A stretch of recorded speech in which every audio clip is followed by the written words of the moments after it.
Chaque jour, Charles et Carole vous présentent la leçon de l'école du sabbat.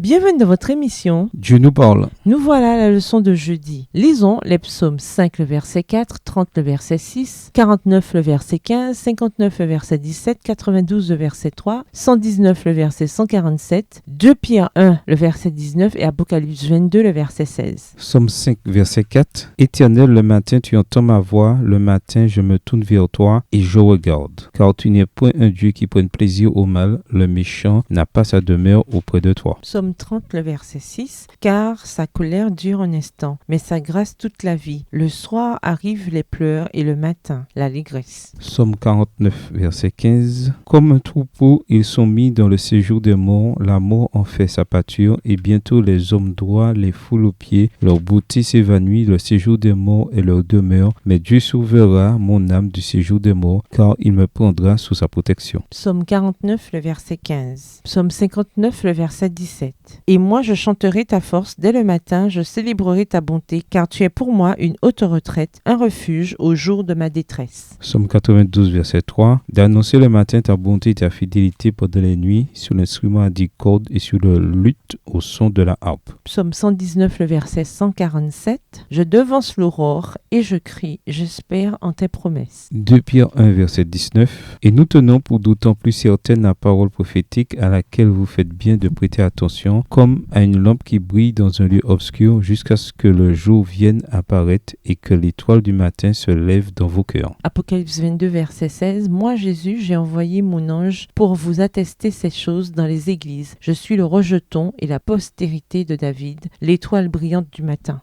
Dans les psaumes, le matin est habituellement le moment où l'on anticipe la rédemption de Dieu. Le matin révèle la faveur de Dieu qui met un terme à une longue nuit de désespoir et de difficulté. Psaume 130, versets 5 et 6. Dans le psaume 143, la délivrance de Dieu renverse les ténèbres de la mort. Psaume 143, verset 3. Et inonde de lumière le nouveau matin. Psaume 143, verset 8. Celui qui était dans le gouffre, Psaume 143, verset 7, demeure alors sur le terrain de la droiture. Psaume 143, verset 10. Version second 21. Lisons Marc 16, les versets 1 à 8. Qu'est-il arrivé le matin dont il est question ici et pourquoi est-ce si important pour nous? Marc 16, versets 1 à 8. Lorsque le sabbat fut passé, Marie de Magdala, Marie, mère de Jacques et Salomé achetèrent des aromates afin d'aller embaumer Jésus. Le premier jour de la semaine, elles se rendirent au sépulcre de grand matin, comme le soleil venait de se lever. Elles disaient entre elles, qui nous roulera la pierre loin de l'entrée du sépulcre? Et, levant les yeux, elles aperçurent que la pierre qui était très grande avait été roulée. Elles entrèrent dans le sépulcre, virent un jeune homme assis à droite, vêtu d'une robe blanche, et elles furent épouvantées.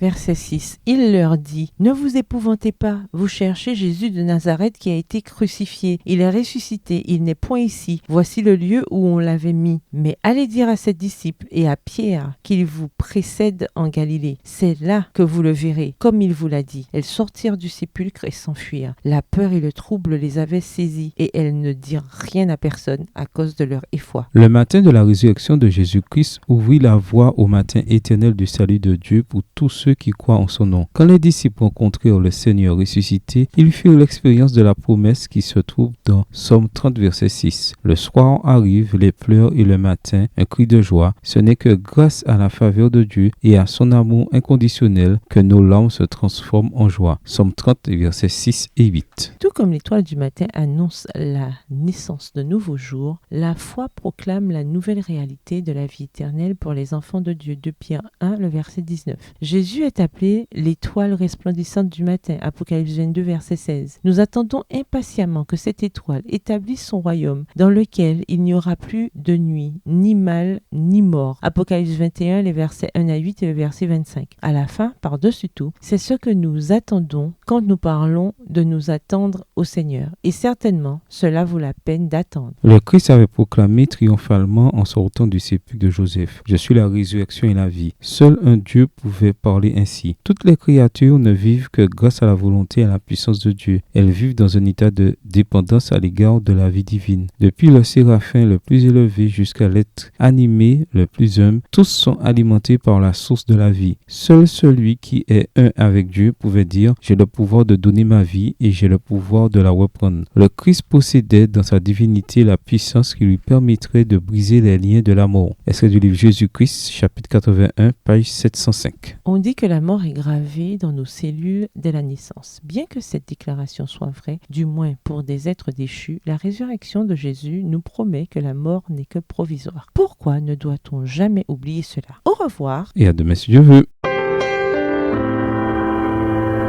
Dieu nous parle. Chaque jour, Charles et Carole vous présentent la leçon de l'école du sabbat.